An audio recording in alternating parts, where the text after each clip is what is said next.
नमस्कार, मैं हूं मुस्कान और आप देख रहे हैं देश हर्पल। दुनिया का रिलीजियस पावर बैलेंस चेंज हो रहा है। फरवरी 2026 में आई प्यू रिसर्च सेंटर की ताजा रिपोर्ट ने ग्लोबल रिलीजियस डेमोग्राफिक्स को लेकर बड़ा खुलासा किया है और आंकड़े चौंकाने वाले हैं। ये report Pew Templeton global religious future project का हिस्सा है, जिसमें 201 देशों का डाटा एनालिसिस किया गया है।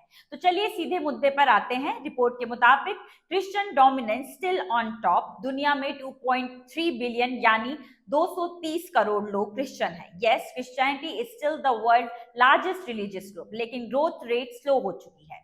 पॉपुलेशन बढ़ रही है, लेकिन पहले जैसी स्पीड बिल्कुल नहीं है। अब बात करते हैं उस धर्म की जो सबसे तेजी से आगे बढ़ रहा है, इस्लाम। Islam the fastest growing religion. पिछले 10 सालों में 347 मिलियन यानी 34.7 करोड़ नए मुसलमान जुड़े हैं। ये ग्रोथ रेट किसी भी बड़े धर्म से ज्यादा है। एक्सपर्ट्स का मानना है इसके पीछे हाई बर्थ रेट और युवा आबादी सबसे बड़ी वजह है। अब बात हिंदू धर्म की। Hindu population stable but concentrated.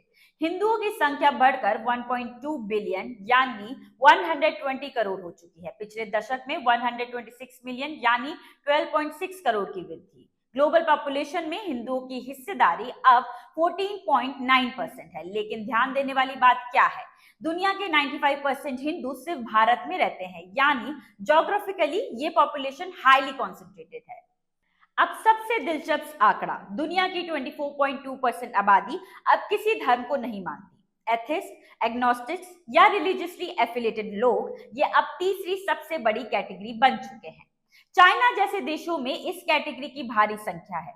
Buddhism the only major religion in decline. Report में एकमात्र एक बड़ा धर्म जिसकी संख्या घटी है वो है बुद्धिज्म। यस, बुद्धिस्ट पॉपुलेशन में गिरावट दर्ज की गई है। रिलीजियस डाइवर्सिटी, कौन है नंबर 1? अब सवाल, दुनिया का सबसे ज्यादा रिलीजियसली डाइवर्स कंट्री है कौन? जवाब है सिंगापुर। यहाँ का रिलीजियस ब्रेकअप देखिए, 31% बुद्धिस्ट, 20% नो रिलीजन, 19% क्रिश्चियन, 16% मुस्लिम, 5% हिंदू, 9% अदर्स। यानी एक ही देश में ऑलमोस्ट हर बड़ा धर्म सिग्निफिकेंट प्रेजेंस रखता है। अब बात टॉप रिलीजियस डाइवर्सिटीज कंट्रीज की। दूसरे नंबर पर है सुरनाम। टॉप 10 में शामिल देश Taiwan, South Korea, Australia, Mauritius, Guinea Bissau. France में 46% क्रिश्चियन, 43% नो रिलीजन और 9% मुस्लिम है। अब आपके मन में सवाल उठा होगा कि यूएसए का क्या? तो मैं बता दूं कि America top 10 religious diversity list में नहीं है। लेकिन अगर सिर्फ टॉप 10 मोस्ट पॉपुलेटेड कंट्रीज की बात करें तो रिलीजियस डाइवर्सिटी में यूएसए पहले नंबर पर आता है। उसके बाद नाइजीरिया, रशिया, इंडिया, ब्राजील। एक नजर रिलीजन डिस्ट्रीब्यूशन पैटर्न पर। पहला, मुस्लिम ज्यादा होमोजेनियस देशों में रहते हैं, खासकर middle east, north Africa.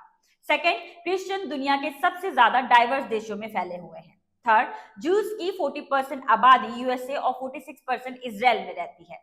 Number 4, Buddhist high diversity देशों में बड़ी संख्या में रहते हैं, जैसे सिंगापुर, साउथ कोरिया, ताइवान। तो तीसरी साफ बात यह है कि क्रिश्चियनिटी अभी भी नंबर 1। दूसरा, इस्लाम सबसे तेजी से आगे। तीसरा, एथिस्ट साइलेंट रेवोल्यूशन कर रहा है। फोर्थ, हिंदू पॉपुलेशन स्टेबल लेकिन ज्योग्राफिकली कॉन्सेंट्रेटेड है। फिफ्थ में है बुद्धिज्म में गिरावट। ग्लोबल रिलीजियस मैप धीरे धीरे बदल रहा है और आने वाले दशकों में ये बदलाव और तेज हो सकता है। ऐसी इंफॉर्मेटिव वीडियोस के लिए बने रहिए हमारे चैनल देश हर्पल के साथ। धन्यवाद।